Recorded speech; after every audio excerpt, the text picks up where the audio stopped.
واقعا اگه علاقمند هستین به نمایندگان در واشنگتن زنگ بزنین، ازشون بخواین، بگین این اون ایده است که ما داریم و در مورد مخالفت با تصویب این قرارداد یا هر چی که اسم گذاشتن الان داریم، و اینکه واشنگتن و نمایندگان شما بدونن که شما یه همچین انتخابی رو پیش خودتون دارین، دلیلتون هم لیبرتی، آزادی، هر دوتا هم برای واقعا دنیا و هم از مسیری که تد کروز نشان داده است در موقعی که کاندیدای ریاست جمهوری نبوده است، اون موقع نشان داده که طرفداری سنگین از ایران داره و این ضبط. و اگه دوستانی دلشون بخواد که اطلاعات بیشتری داشته باشن به دفتر عقاب ایران زنگ بزنن، ما اون اطلاعات هم در اختیارتون میذاریم.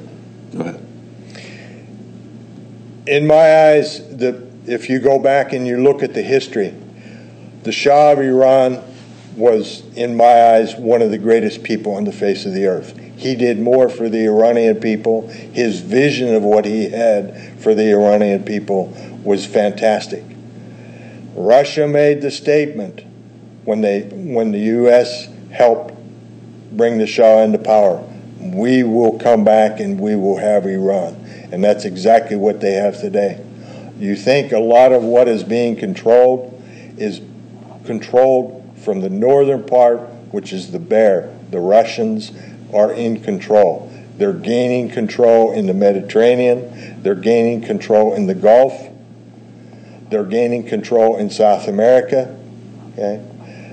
The good news is that there's one country that's standing out, that's coming forward, and it's not the United States that will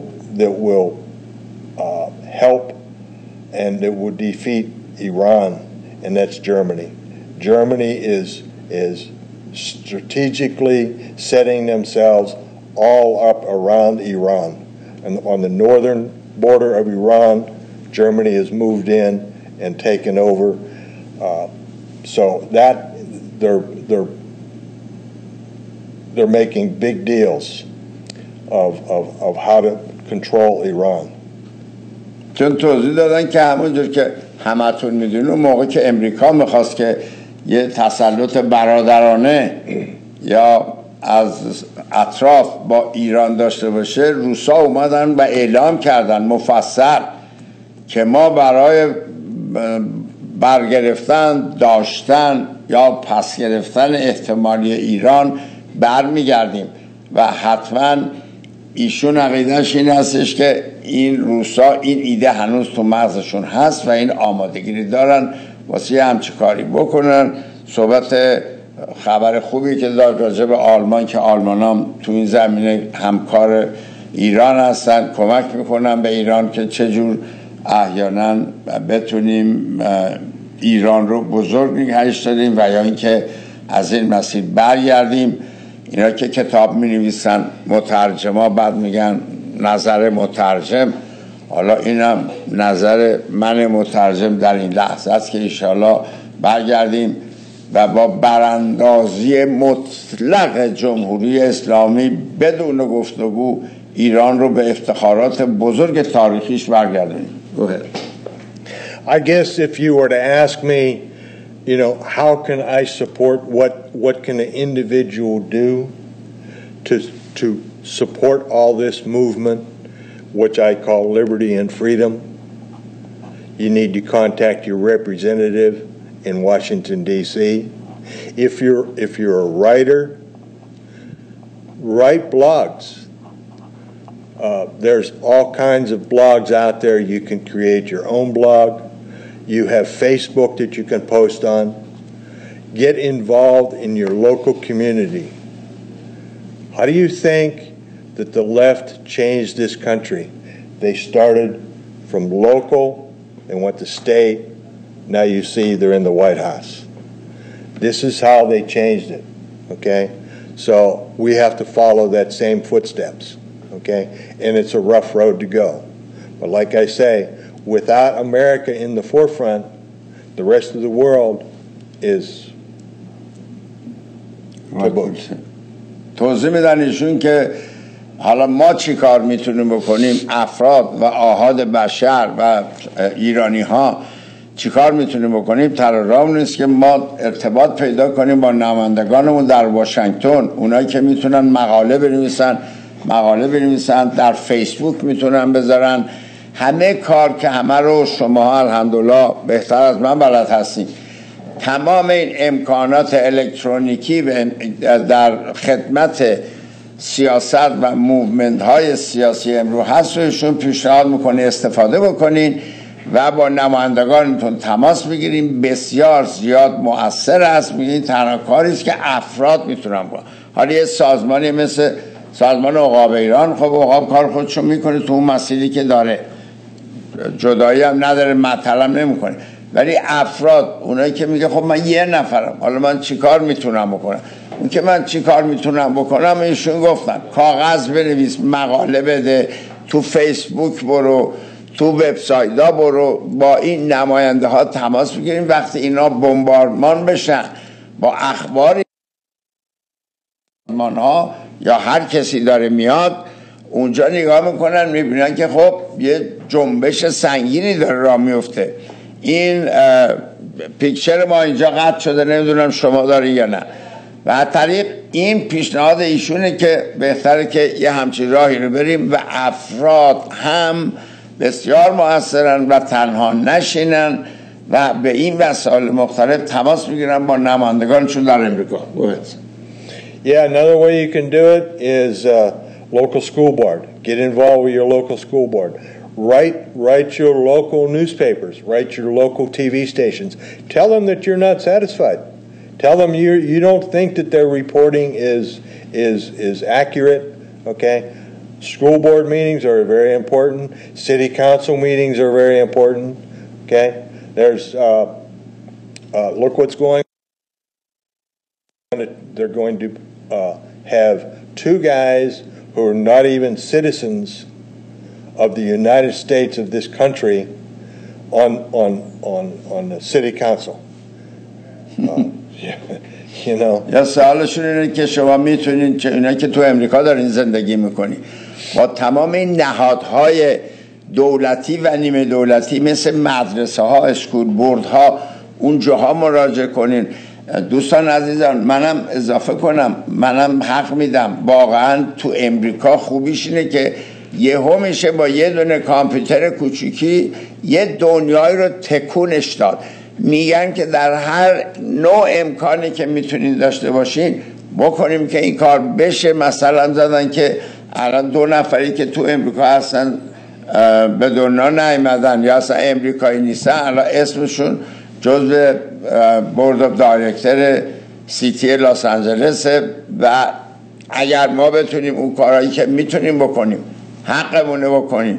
با که این فیسبوک داره چیکار میکنه، همه تونم دارین تو این مسیرها یه مقدار جای این که عکس قوم خویشا اونا رو بذارین، یه مقدارم صحبتاتون رو با این نهادهای دولتی و یا نیمه دولتی بکنین که اونا هم بدونن. پس از بالا نمایندگانتون در واشنگتن، سناتورها، بیا پایین اسکول بورد، سازمانهای سیویل، سازمانهای دولتی و اونایی که ادعایی دارن و مطلبی دارن، تماس با اینا بسیار ارزونه، با 2-3 تا انگشت فقط انجام میشه. و ایشون پیشنهاد سنگین داره که از این مسیر به دولت بفهمونه که ما چی هستیم و چی میخوایم.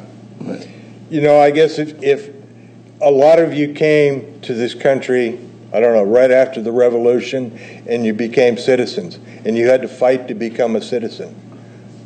Look what's happening today in this country. Okay?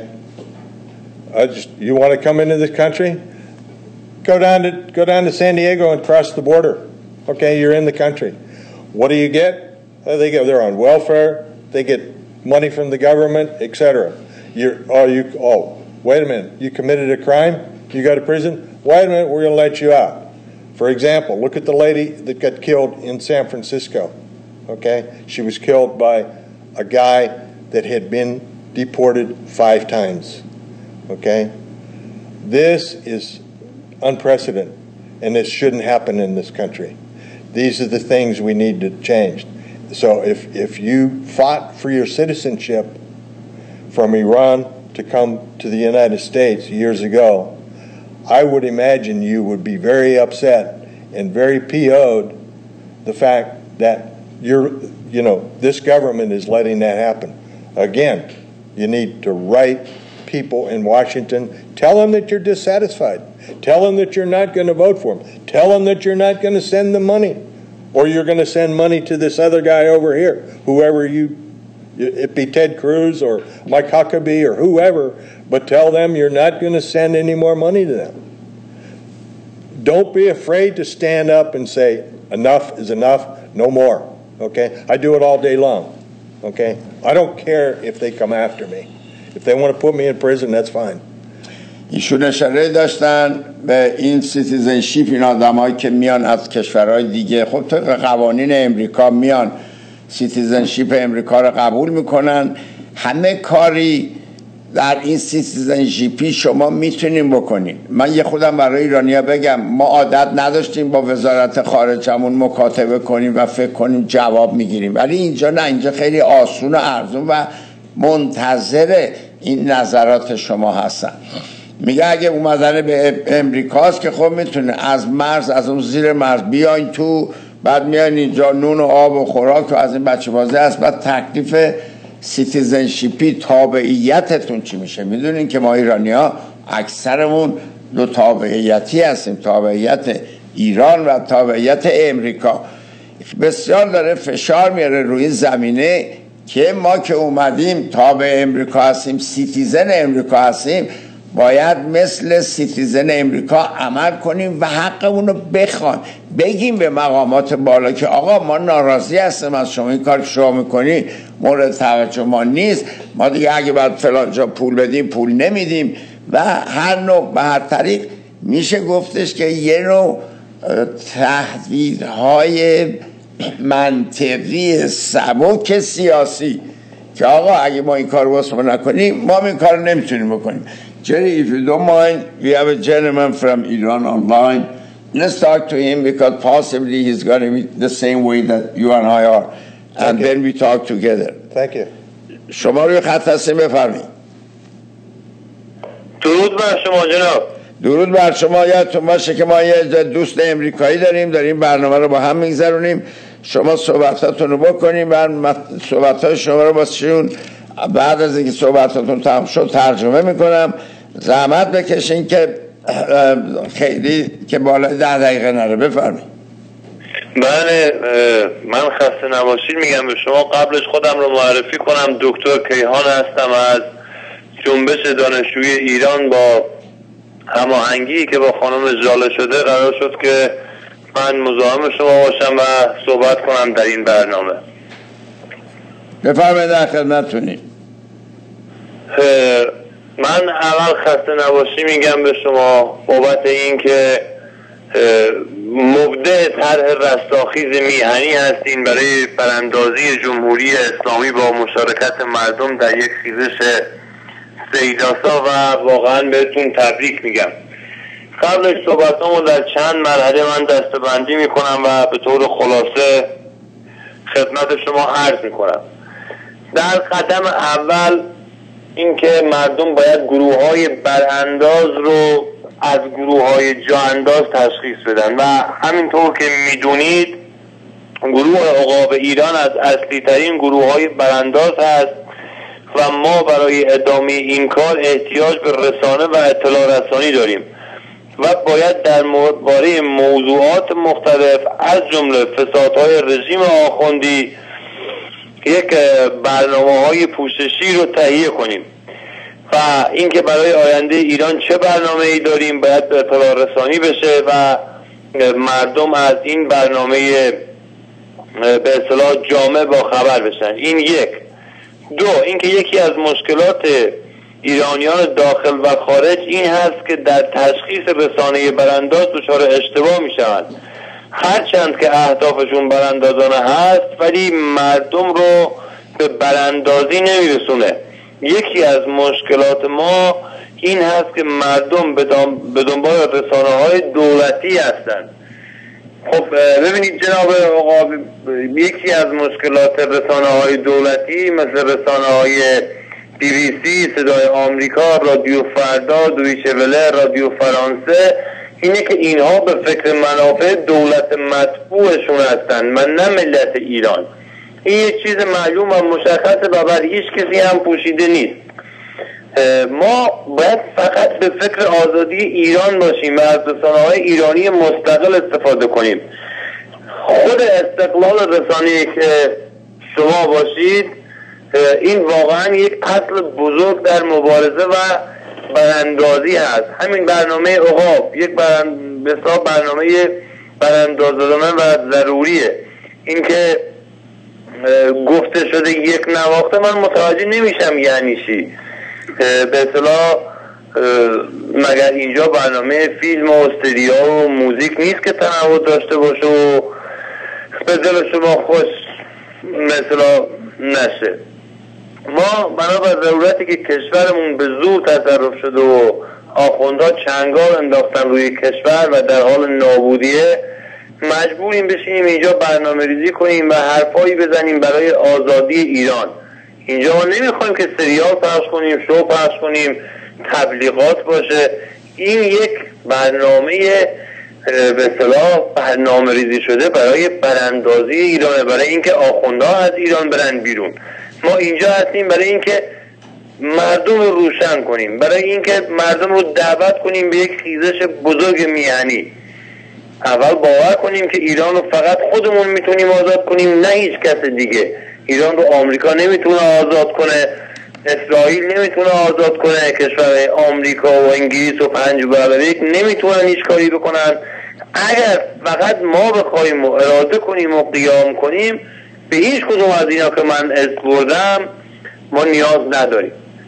و صحبت پرانی این که ما یه گروه برنامه ریز هستیم. این گروه برنامه ریز بسیار به یک رهبر نیاز داره.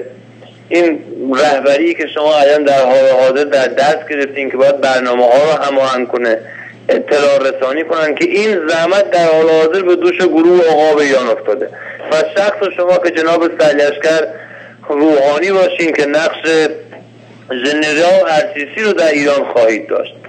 اما زحمت و کار اصلی به گردن مردم، به دوش مردم ایرانه، کسانی که میخوان آزاد بشن. گروه عقاب من این نوید رو بدم که برای بعد از آزادی و دوران گذار هم برنامه‌های خوبی داره که در برنامه‌های مختلف ایرانیان از اون مثلا نام برده. الان چیزی که برای گروه عقاب و هواداران اون مورد نیاز است ارتباطگیری بیشتر با گروه‌های دانشجوییه. من به شما بگم که جناب سرلشکر خیلی از دانشجوها از اطراف ایران با من تماس میگیرن که راه برقراری ارتباط با ایشون چطوره.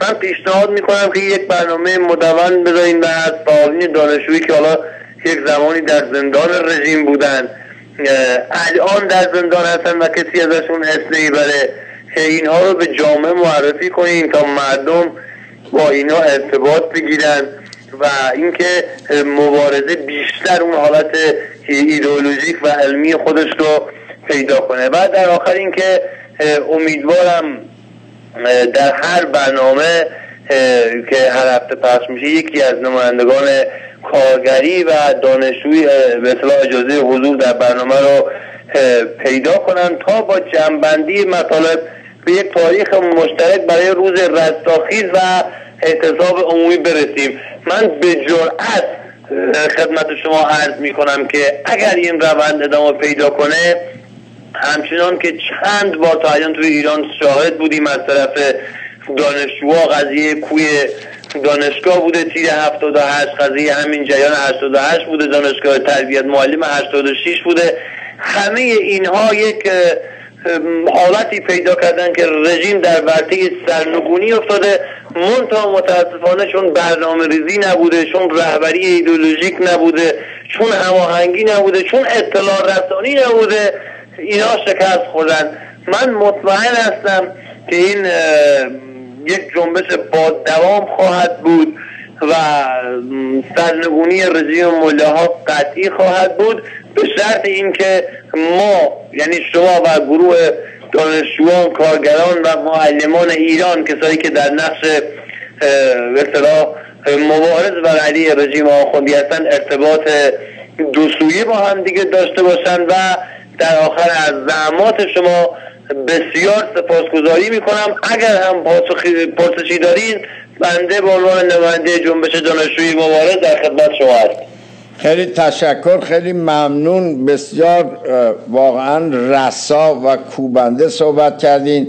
من چیزی ندارم به مطالب شما اضافه کنم. شما تقریبا یه طرح گروه نظامی سیاسی عقاب ایران توضیح دادین. در اون جایی که ما با جنبش‌های دانشجویی بتونیم در تماس باشیم، یه زحمت‌های کشته شده، ولی خیلی زیاد ممنون میشیم، به شرطی که نهایت سیفتی برای شما و دوستانتون به وجود بیاد.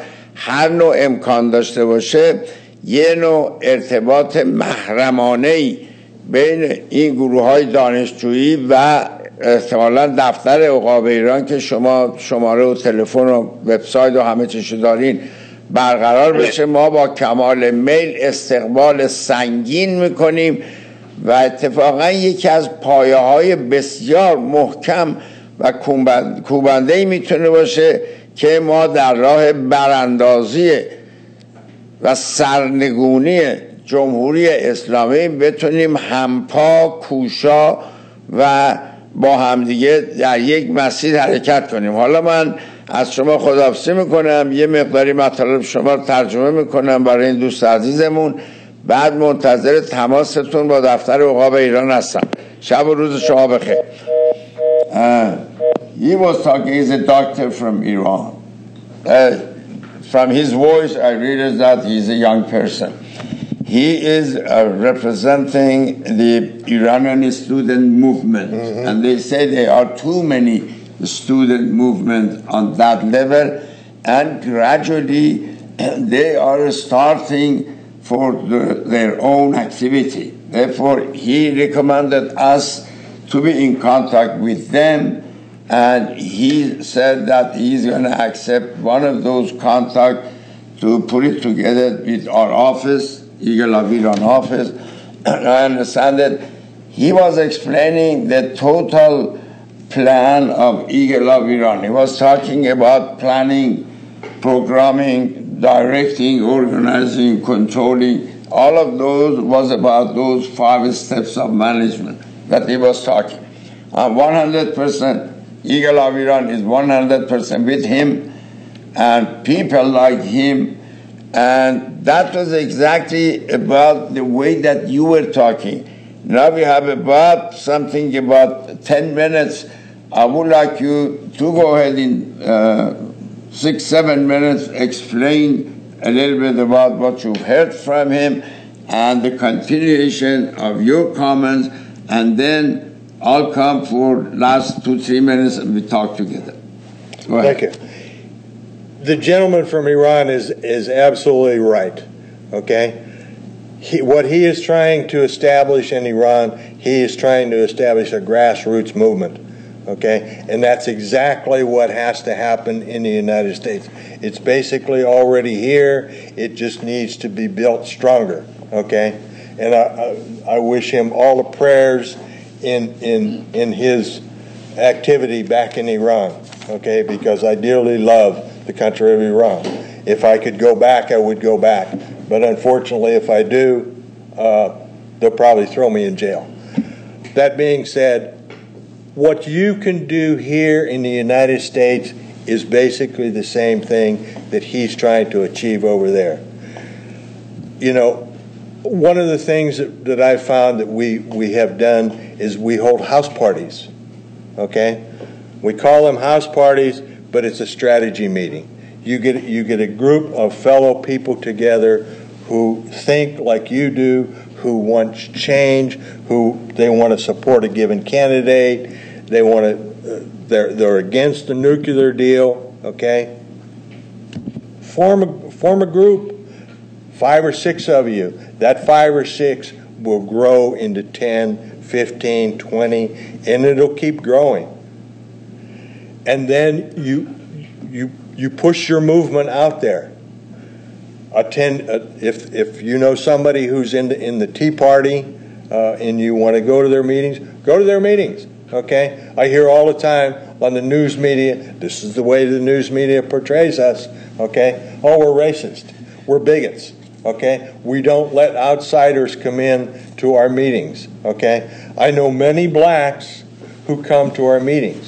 Okay, hey, I would love to see a bunch of Iranians walk in to a Tea Party movement, and then I dare the press to come out and say, hey, you're biased, you're racist, you don't let foreigners, you don't let blacks into your movement. Proof is in the pudding. Okay, this is the way you can help. Okay, it's all about planning an attack. Okay, and I will tell you a great book that you can read, and every officer who goes through Annapolis must read this book. It's called The Art of War. Mm-hmm. Don't think that having the word war in the title means that you're going to go create an army. No. What the book gives you, it gives you tactics and strategies of how to go do certain things. And it was written by a Chineseman back in the 1600s. So it's very good. And each officer, as I said, they have to read that book, okay, before they become a full officer. Thank you.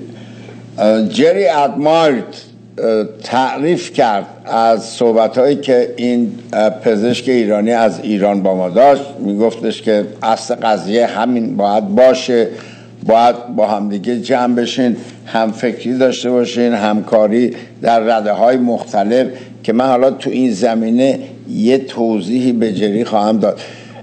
و این همفکری داشته باشیم. مثلا میگه چه عیب داره که تو جلسات تی پارتی بیاین 8 تا 5 تا 11 تا ایرانی وارد شیم، بگیم ما 11 تا ایرانی هستیم اومدیم، بگیم چه میگذره، ما هم نظر خودمون رو بگیم، همه میپذیرن. چرا نه؟ میگه اگه تعدادی از سیاها بیان برن تو تی پاری بگن که ما اینو قبول داریم، من وضعمون اینه، ما خواستمونه یا مطلبمون اینه، اینا رو پیشنهاد میکنه. بعد طریق اون چی که جری میگه که یه مقداری start getting out of your home and get together and think what you can do. If you think you can do nothing, it is absolutely wrong. What he explained before, that you can get out, go to internet, go to Facebook or different places or emails and contact. That's really, really happiness for all of us at this particular time of the world, that we can sit in our home in about 2 minutes, contact with office of presidency. That's very simple. If they don't answer, if their system doesn't allow us to answer a minute after because they cannot answer to 300 million plus, that is something different. من به فارسی براتون بگم، من در ایران بودم، بچه هم در امریکا درس میخوندن، ما یه نامه می نوشتیم 15 روز طول میکشید میرسید به بچه های من، اینا 15 روز طول میکشید جواب ما رو بدن. تلفن هم بسیار سخت بود، مشکل بود، نمیشد تلفن کرد. در نتیجه بعضی از مطالبی که من و ماها برای بچه هامون تعریف میکردیم یا میخواستیم یا نشد، بعد از اینکه نامه میومد کار شده بود، تموم شده بود. گفتیم مثلا عروسی آقای محسن فلان، تو فکر میکنین که ما بیاریم خونه ما ببریم فلان، چی کار کنیم؟ حالا وقتی جواب نامه بچه من از امریکا میامد، عروسی تموم شد به طور کلی. right now به قول معروف by the movement of tip of your finger, just by the movement of tip of your finger, you can contact with any place that you wanted. You know better than I do. But that's what Jerry insisted upon for several different times. I've explained about that. And he said here, there, any places, anybody, any single person with no connection can have all connections, which everybody has it. On different organization may have that kind of connection. Okay, you can have the same connection that Eagle of Iran can connect it. with you. The last thing that I'd like to say, and I know it's on everybody's mind, is this nuclear deal with Iran. If you live in a state, whether it's a Democrat in the Congress or in the Senate, pick the phone up, call that guy. Just call every day. Flood his phone lines, okay? Tell him no, because it stands right now, Obama's got the support, and he can pass it, okay? But basically, tell them no. Just so you understand the way people have changed the Constitution in this country, okay? This was a treaty. It should only go to the Senate. The Congress doesn't have a right to vote on it. But they've changed the Constitution, they've changed the laws in Congress to manipulate this thing to where they can get it to where they want it to be in their favor, okay? This is not, don't think that this deal is any good for anybody on the face of the earth, only that Obama wants it in his legacy. Whether it fails or not, how many people get killed, he doesn't care. He wants it only in his legacy, that he was the one that stood up and said, I did it.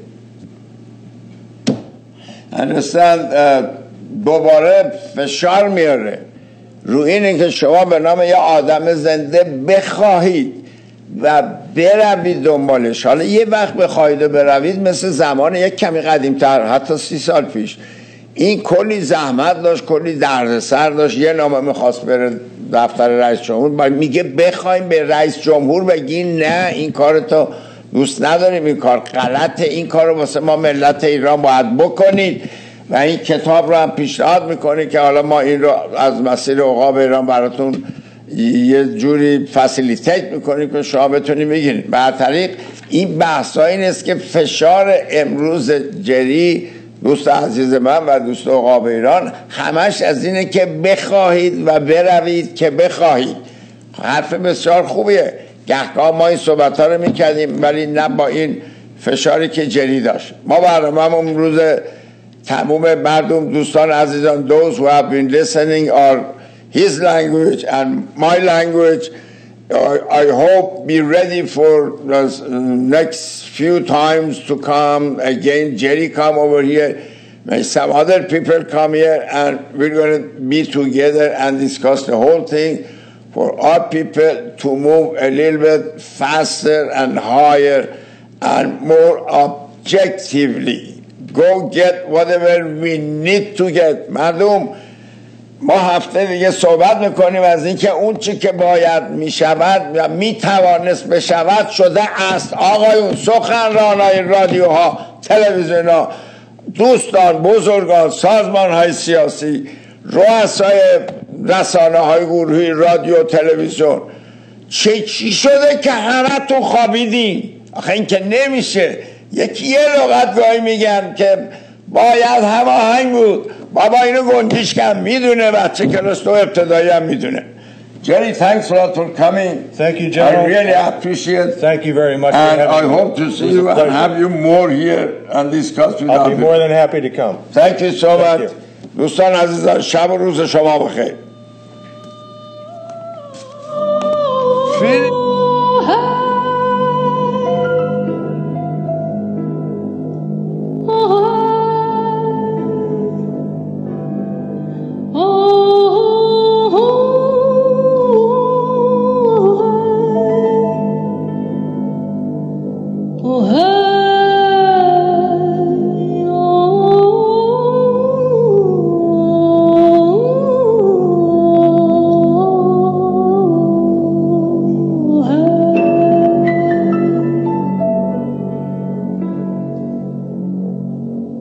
Over the last 2 years, the 5+1 countries have imposed sanctions on Iran to force the mullahs to abandon their ambition to obtain nuclear weapon technology. Unfortunately, these poorly implemented sanctions appear to offer lucrative incentives to the Islamic regime, while turning a blind eye on the mullahs' oppressive conduct.